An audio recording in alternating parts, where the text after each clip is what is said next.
the intended result of the T-Virus, the Tyrant. This specific model, the T-002, was the Mansion Lab's crowning achievement. Although it had mutations that weren't ideal, such as its gigantic claw and tumours on its body, Umbrella considered this version a success, as it lacked any critical malformations, unlike its predecessor, the Proto-Tyrant, or T-001. They were so happy, in fact, that Umbrella ordered that Wesker lead the STARS members into the mansion to gather combat data, to further research and improve later models. This is what leads to the events of the first game, and ultimately the demise of this Tyrant. In-game, the Tyrant is the final two boss fights, and is built up by Wesker as this perfect weapon, the ultimate BOW. This is the ultimate life form, Tyrant. Once it's released, the player is able to quickly dispose of it in a manner contradictory to Wesker's statements. It barely takes 6 Magnum rounds to take it down, and all it really did was walk at us. But of course, this isn't the final time we see it. If we manage to get the self-destruct system to activate, we fight it on the heliport, where it makes one hell of an entrance.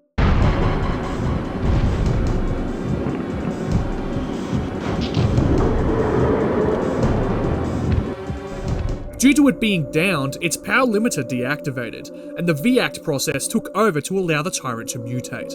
It now sports a reddish hue and is very pissed. He gets all new attacks, runs way faster than we can, and on top of all that, is now borderline invincible. The only way to take him down is via a conveniently dropped rocket launcher from Brad. Once fired, the Tyrant explodes, putting an end to his limited reign of terror. Due to the mansion incident, Umbrella surmised that this Tyrant wasn't all that useful. It was too limited in the combat applications it was designed for, and they noticed that the Tyrant, upon release, immediately killed Wesker, meaning that this model may have had a tendency to become completely engulfed in its instincts and go rogue. They couldn't really get it to do anything else without serious modifications.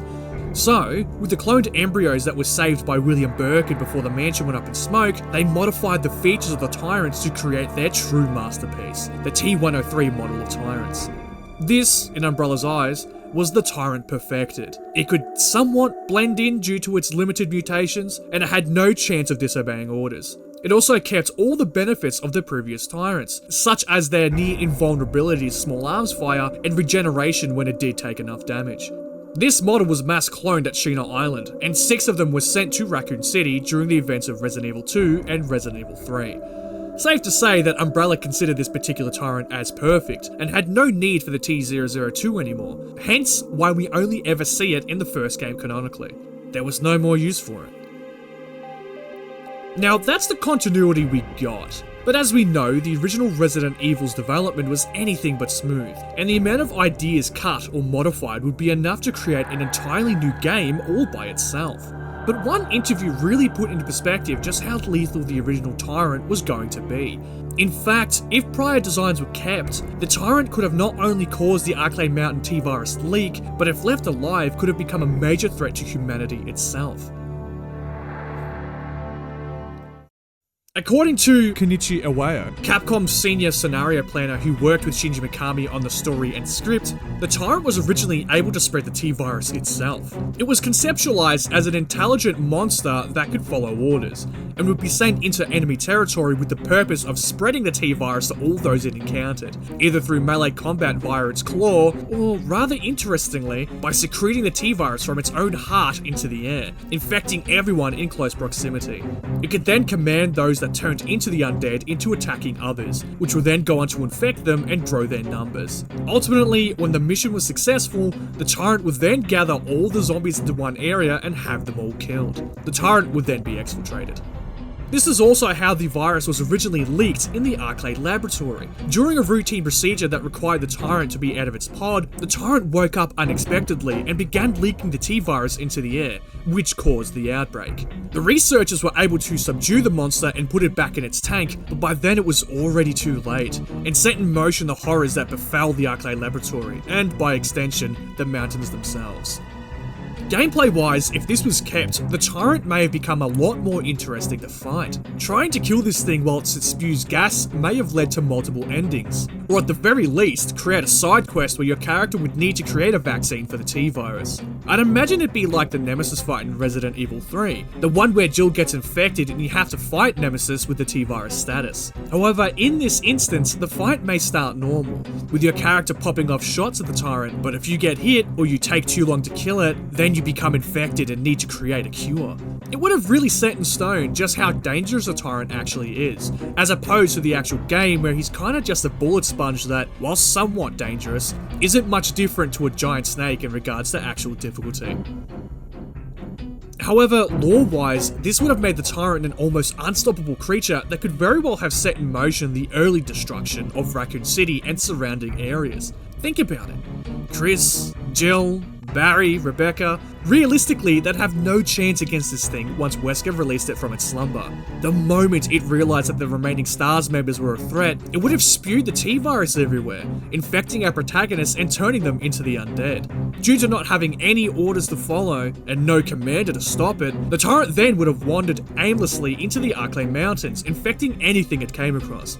This would not only amass zombies of the human variety, but also animals as well. In a short amount of time, the mountain range would be full of BOWs, which would exacerbate the whole cannibalistic killings thing that STARS were sent to investigate in the first place. Eventually, the sheer number of BOWs would spill into Raccoon City itself. The town would fall faster than it did in the original series, unable to deal with the immense number of infected animals, not to mention an unstoppable Tyrant hell-bent on killing everything it came across. Ultimately though, the outcome would have been the same, with Raccoon City being nuked off the face of the earth. It may not have changed much in the short term, but having no Chris, Jill, Barry, or Rebecca would have severely impacted the safety of the world as a whole. No BSAA, no one to keep Wesker in check. The world itself would have succumbed to the multiple BOW attacks that our main protagonist had helped to prevent in the years since, all because of Umbrella's inability to keep a Tyrant asleep. In a military application, this Tyrant would be devastating. Only one would be needed to truly decimate a battlefield, due to their borderline invulnerability to small arms fire. Sure, they have a limited range, as it's never really shown whether or not they are capable of using weapons, but it could easily close any gaps due to their incredible speed. Once in range, they'd quickly infect everyone, turning them into zombies and quickly amassing an undead army that would grow and grow, until the opposing force was overwhelmed and taken down. Of course, the Tyrant in this form still has weaknesses. The one we see in-game wasn't fully finished, and as such was never given orders to fulfill. Not only that, but it was conscious of what it was, and was fully aware of Wesker and his role in creating him. In other words, these models of Tyrants may have had a chance to become self-aware, which would cause them to either attack teammates or just go rogue and fulfill its bloodlust by any means necessary, something that we do see in-game. Not only that, whilst they are capable of taking small arms fire, too much will render them unconscious, which then leads to their power limiter deactivating, allowing the VACT process to further mutate them, which leads to further problems. Whilst this does lead to a super Tyrant, it also leaves the Tyrant vulnerable in the process. If this wasn't amended in further models, then it wouldn't be terribly difficult to quickly drop a Tyrant and then get close and finish it off, either by incineration or blowing it to bits. Also, whilst close range with a Tyrant would be suicide, snipers would have no problem peppering them at a distance, which, if the enemy is aware of a Tyrant's deployment, they could very easily overwhelm the Fiend with high caliber rounds. Obviously, a lot of these issues would definitely be mitigated with more than one Tyrant, but that's really the same with anything, strength in numbers. Now, all of this is being said just by looking at how the Tyrant is portrayed in-game. No doubt that, if the Tyrant was successful in eliminating STARS, Umbrella would further refine this model of Tyrant instead of outright abandoning it and going with a T-103 series of Tyrants. Imagine a T-002 with minimal mutations, covered head to toe in military-grade armor, maybe even custom weapons like Nemesis, being deployed into enemy territory. Being able to take enemies down from afar, all while still harboring that ability to infect anyone nearby with the T-virus. It's a terrifying thought. Umbrella would truly have a perfect BOW in their hands. Sure, it may not be the strongest Tyrant, or even the most intelligent, but its lethality cannot be understated. This monster, if used correctly, has the potential to outright destroy anything in its path. Umbrella's ace in the hole. Now, good thing the Tyrant in the release game never had this ability, right? Well, the funny thing is we don't actually know whether or not it did. To this day, we have no idea how the T-Virus originally leaked. It was never expanded upon in the original continuity, meaning that the T-002 may very well have caused the outbreak, and perhaps when our protagonists finally encountered it, they were able to stop it before I had any chance to spew the virus anywhere. In the remake continuity, the Queen Leech itself states that it was responsible for spreading the T-Virus into the Spencer Mansion and the training facility. It was I who scattered the T-Virus in the mansion. Needless to say, I contaminated the train too. Which could very well just mean that it used leeches to infect everyone. That makes sense for the training facility, sure. However, in the remake, leeches are never mentioned, nor are any remnants of them seen, meaning that this couldn't have possibly occurred. Instead, the Queen may have just woken the Tyrant up, which then led to it spewing T-gas everywhere. This may seem far-fetched, as Capcom themselves have not once mentioned this ability with the Tyrant in any capacity, but at the same time, they've never mentioned how the virus leaked. There are no remnants of any leeches in the Spencer Mansion, and the only other way it could have done it would have been through a gas form, as the original game and its remake heavily insinuates that this is how it was leaked. I highly doubt it was like the movie, where they kept the T-Virus in a vial and Marcus just so happened to throw it at a vent. Maybe? We'll never really know for sure, but even if the Tyrant had this ability, it doesn't really matter now anyway. Due to the mentioned incidents, Umbrella went back to the drawing board and eventually modified the clones obtained from William Birkin to create the T-103 Tyrants, which they considered to be basically complete. If the Tyrant had this T-Virus gas leak ability, Umbrella removed it, in order to prevent further unintentional viral outbreaks, as they would have seen it as more of a risk than a benefit, especially considering now they had a history of Tyrants going rogue.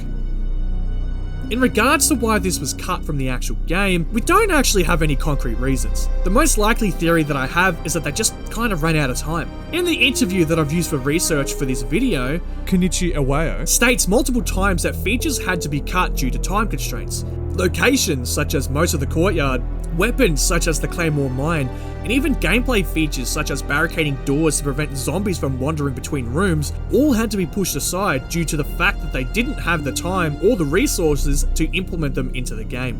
So, taking this into account, I'd say that the development team probably didn't know how to implement these abilities of the Tyrant into the game in a timely manner. So, they just cut it out completely, removing any references of it to avoid confusion to the player, hence why it's never mentioned anywhere in the game. Another possible theory is that maybe Shinji Mikami just didn't like the idea, as he had the final say on what went into the game considering he was the director.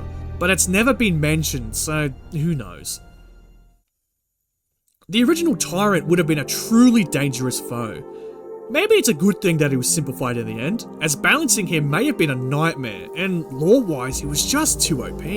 Having the ability to infect anyone in a close radius and turn them into zombies was an extremely powerful ability, and I can't imagine Umbrella would want or need to reiterate on this Tyrant model at all. As the T-002 stands now, it has its place as a prototype Tyrant, one that paved the way for the mass-produced T-103 model, and also the ever-loved Nemesis. And honestly, it's fine that way.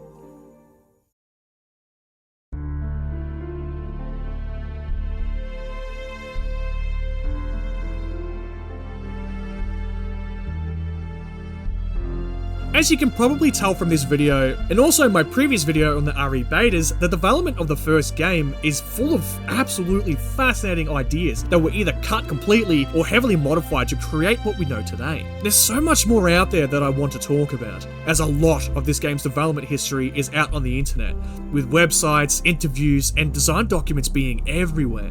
It's all awesome stuff, and sheds some light on just how bonkers the game could have gotten if the team had more time. I'll make more videos on it eventually. Until then, if you enjoyed, drop a like, subscribe, follow me on my socials, and I'll see you all soon.